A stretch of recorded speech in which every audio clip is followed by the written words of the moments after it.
Welcome everyone. My name is Mohak Vora. I am from Department of Physics and Applied Sciences, Rai University. Well, our today's topic is based on engineering physics and the subject is band theory of solid. These are the objectives that we'll cover during this session.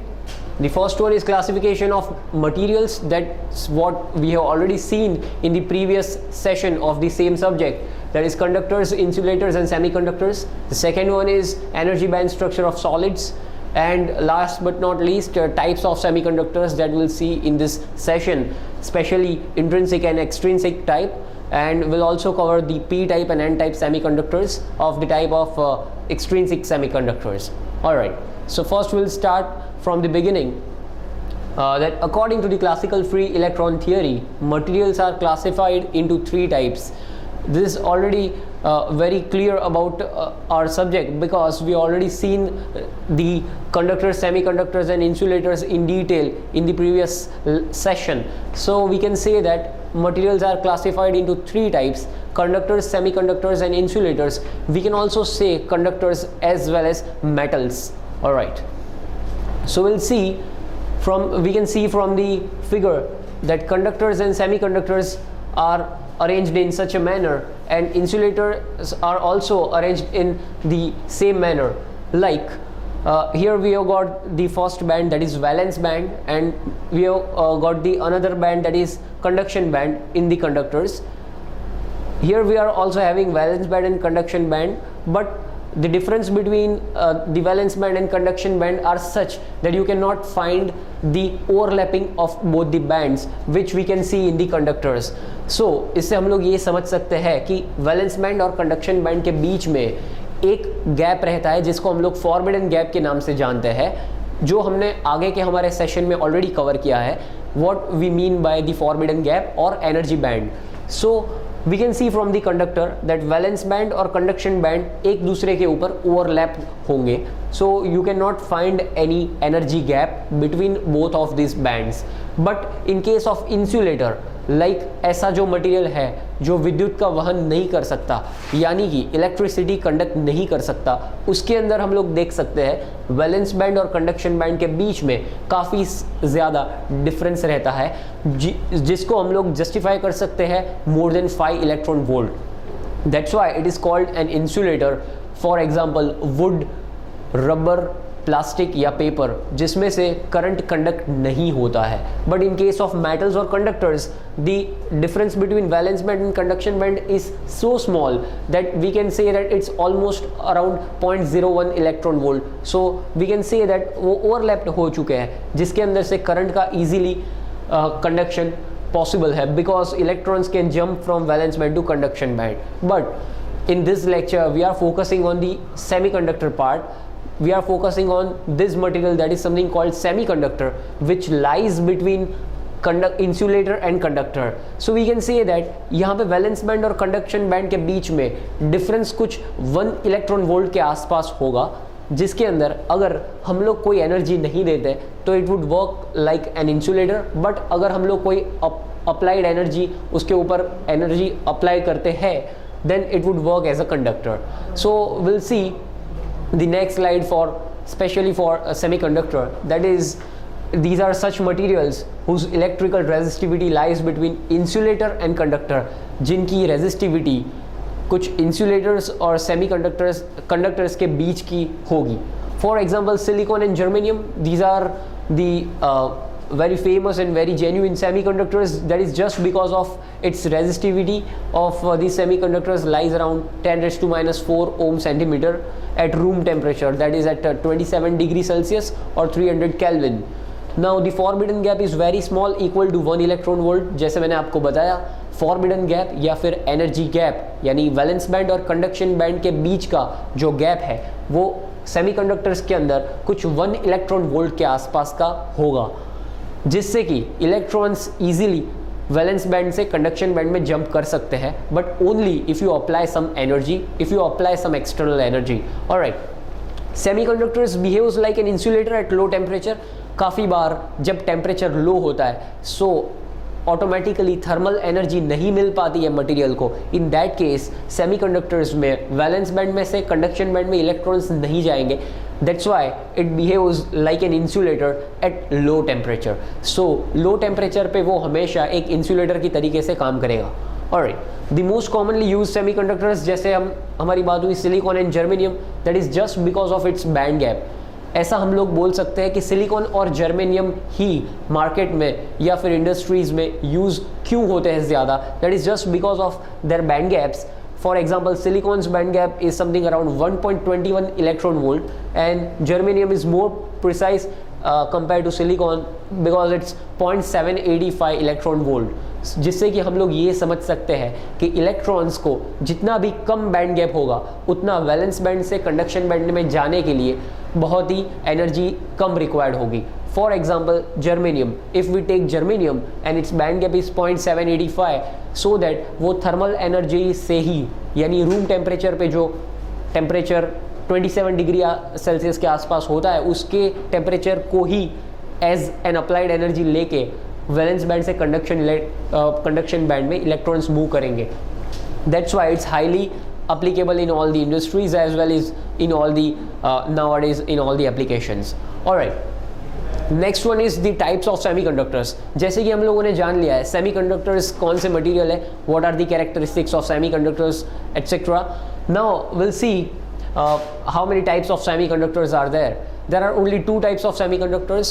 First one is called intrinsic semiconductors and second one is something called extrinsic semiconductors.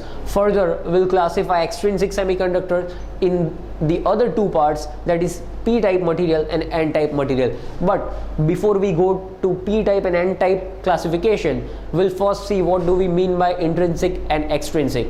Alright, so this is the first type, intrinsic semiconductors. These are such materials which can be said as pure semiconductor materials.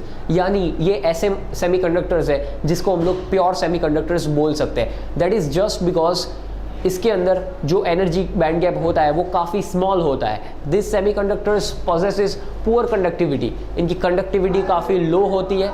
So we can say that even at room temperature like 27 degrees Celsius or we can say that 300 Kelvin, electrons from valence band can jump to conduction band by thermal energy.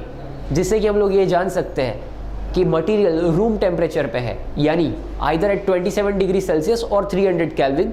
So electrons जो 27 degree Celsius पे thermal energy होगी उसी से energy grasp करके valence band से conduction band में easily जा पाएंगे. So we don't need to give any additional applied energy. That's why it is something called pure semiconductors. Now the jump of electrons, ये जो जंप होगा electron का conduction band में, adds one conduction electron in the conduction band and creates a hole in valence band. यानी कि valence band में से जब भी एक वन इलेक्ट्रॉन और more than one electrons conduction band में जाएंगे उस टाइम पे वैलेंस बैंड के अंदर एक होल हमें मिलेगा और कंडक्शन बैंड के अंदर एक एडेड इलेक्ट्रॉन हमें मिलेगा. So we can say that ये जो प्रोसेस है जिसके अंदर वैलेंस बैंड से इलेक्ट्रॉन मूव होके कंडक्शन बैंड में जाएगा और हमें वैलेंस बैंड के अंदर एक होल मिलेगा, this process is called generation of electron hole pair. This is called generation of electron hole pair. That is just because ये एक जनरेशन होगा जिसके अंदर एक होल मिलेगा इन दी वैलेंस बैंड और एक इलेक्ट्रॉन एडिशनल मिलेगा in the conduction band. But in the pure semiconductor यानी जो इंट्रिंसिक सेमीकंडक्टर है उसके अंदर number of electrons in conduction band and holes in the valence bands are equal. यानी कि हम लोग ये बोल सकते हैं कि प्योर सेमीकंडक्टर्स के अंदर, इंट्रिंसिक सेमीकंडक्टर्स के अंदर number of electrons in the conduction band and number of holes in the valence band दोनों इक्वल होगा. That is the ideal characteristics of the pure semiconductor. Alright, so this is the first type of semiconductor. Now we'll see the second type, that is something called extrinsic semiconductor. दूसरे type का semiconductor which is called extrinsic semiconductor.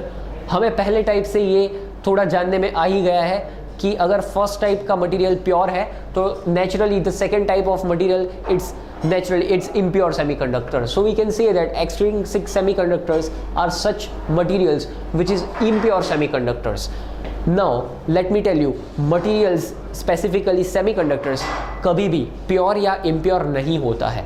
Semiconductors are semiconductors, those are such materials which lies between conductors and insulators. But वो pure और impure कैसे होता है, वो intrinsic और extrinsic कैसे होता है जानते हैं हम लोग. जैसे कि मैंने बताया, इंट्रिंसिक सेमीकंडक्टर के अंदर प्योर मटेरियल होता है, कोई एडेड इम्प्योरिटी नहीं होती है. But in this second type, extrinsic semiconductors, we used to prepare this extrinsic material by adding a small quantity of impurity atoms called dopants. यानी कि ये मटेरियल, प्योर मटेरियल जो इंट्रिंसिक मटेरियल होता है उसी में से बनाया जाता है just by adding some impurities into the intrinsic semiconductor. Those are something called dopants. यानी कि कोई एटम्स हम लोग एडिशनली ऐड करेंगे इंट्रिंसिक सेमीकंडक्टर में, जिससे हमको एक्सट्रिंसिक सेमीकंडक्टर पाया जाएगा, वो मिलेगा. Right. The process of adding impurities to the semiconductor crystal, यानी सेमीकंडक्टर क्रिस्टल के अंदर जो हम लोग ऐड करते हैं impurity, this process is known as doping. So doping इसको बोला जाता है कि प्योर मटेरियल के अंदर कोई एटम्स ऐड करके हम लोग उसको इम्प्योर बनाते हैं. This process is called doping. And जो मटेरियल हम लोग ऐड करते हैं, जो इम्प्योरिटी हम लोग ऐड करते हैं, उसको हम लोग बोलेंगे dopant. Alright. This added impurity is very small and is of the order of 1 atom per million atoms. Alright. So इससे हम लोग ये जान सकते हैं कि जो भी इम्प्योरिटीज हम लोग ऐड करते हैं वो 1 एटम पर मिलियन एटम्स होगी. यानी कि 1 मिलियन एटम्स के अंदर एक एटम हम लोग इम्प्योर डाल रहे हैं, जिससे कि हमको एक्सट्रिंसिक सेमीकंडक्टर मिलेगा. Fine, so that's all about extrinsic semiconductor. Now, depending upon the type of impurity added to the extrinsic semiconductors are classified as N type and P type. So हम लोग ये बोल सकते हैं कौन से टाइप की इम्प्योरिटी, कौन से टाइप का एटम हम लोग प्योर मटेरियल के अंदर ऐड कर रहे हैं, उसके ऊपर डिपेंड करेगा कि एक्सट्रिंसिक सेमीकंडक्टर्स कौन से टाइप का एक्सट्रिंसिक सेमीकंडक्टर बनेगा. So we have got the 2 types, out of which first one is something called p-type semiconductor, another one is something called n-type semiconductors. Through this p and n we can easily understand p-type semiconductors are something which is called positive type semiconductor, and n-type semiconductors are such which we can named as negative type semiconductors. Fine. So these are the 2 types of extrinsic semiconductors, p-type and n-type. Further, we can see from the figure that in n-type material, this is the first figure of n-type material, are such n-type materials, there are electron energy levels near the top of the band gap. यानी कि ये जो दोनों के बीच का band gap है, उसके top of the band gap, उसके ऊपर हमें इलेक्ट्रॉन्स पाए जाएंगे, हमें इलेक्ट्रॉन्स देखने को मिलेंगे. That is just because extra electron energy levels are there in the N type. N type material है तो इट इज़ वेरी नेचुरल कि वो नेगेटिव टाइप सेमीकंडक्टर है. नेगेटिव टाइप सेमीकंडक्टर है then it is very obvious that N type material के अंदर electrons majority carriers होंगे, यानी कि इलेक्ट्रॉन्स ज़्यादा होंगे compare to holes, and electrons would be there in the top of the band gap, so that electrons यहाँ से सीधे कंडक्शन बैंड में जाके करंट को कंडक्ट कर सकते हैं. This is the process of N type material. Whereas in P type material extra holes, P type material के अंदर हमें ये देखने मिलेगा जो एक्स्ट्रा होल्स है, यानी रिकॉम्बिनेशन जनरेशन प्रोसेस से जो भी होल्स जनरेट होते हैं वो हमें वैलेंस बैंड के ऊपर पाए जाएंगे, जिससे कि इलेक्ट्रॉन्स अगेन मूव कर पाए टू द कंडक्शन बैंड और एक्स्ट्रा होल एनर्जी लेवल्स से हम लोग करंट को कंडक्ट कर पाए. This is the process of P type material. Fine. So it's a simple difference between N type and P type. You will find electrons on the top of the valence band, on the top of the band gap, and you will find the holes on the top of the valence band in P type material. Alright. Then further we can say that, for example, the addition of trivalent impurities, जो भी trivalent impurities होती है, such as boron, aluminium और gallium, to an intrinsic semiconductor, यानी कि intrinsic semiconductor जो pure material है उसके अंदर हम लोग जब भी ट्राइवेलेंट इम्प्योरिटीज़ ऐड करते हैं, बोरोन, एल्यूमिनियम या गैलियम जैसी, then we'll find some impurity in the material, and that creates deficiencies of valence electrons called holes. Valence electrons यानी कि जो आउटर मोस्ट ऑर्बिट में जो इलेक्ट्रॉन्स पाए जाते हैं, those are called valence electrons, because जो आउटर मोस्ट ऑर्बिट होता है that we use to say that outermost orbit as a valence band. So valence band के अंदर जो भी हमें इलेक्ट्रॉन्स मिलते हैं those are called valence electrons, और उसकी वजह से हम लोग को होल्स पाए जाएंगे in the p-type semiconductor. This is a figure from which we can understand the trivalent impurities, how the generation process begins and how we add the impurity inside the material. For example, we took the example of silicon and boron as a p-type material. Alright, and similarly in the case of n-type materials, the addition of pentavalent impurities. Likewise in a p-type material we used to take trivalent impurities. In this we can take pentavalent impurities such as antimony, arsenic or phosphorus contributes free electrons because it's n-type. So here you will find more electrons because electrons are majority carriers in n-type semiconductors. n-type semiconductors के अंदर electrons हमेशा majority charge carriers रहेंगे, that greatly increasing the conductivity of the intrinsic semiconductors. यानी कि intrinsic semiconductors जो pure material है उसकी conductivity बड़ी अच्छी तरीके से ये बढ़ाएगा because we are adding such impurities in which electrons are majority charge carriers. For example we took the case of phosphorus added to the diffusion of phosphine gas. यहाँ पे सिलिकॉन और फॉस्फोरस का एग्जाम्पल लिया गया है, that is in the N type material. So you can say that it's the donor जो भी donate करता है और वहाँ पे होल्स की प्रोसेस आगे बढ़ती है, जनरेशन की प्रोसेस आगे बढ़ती है और वही होल्स में वैलेंस बैंड में से आने वाला इलेक्ट्रॉन कंडक्शन बैंड में जाएगा. And that is the end of p type and n type. So far that's all from our presentations.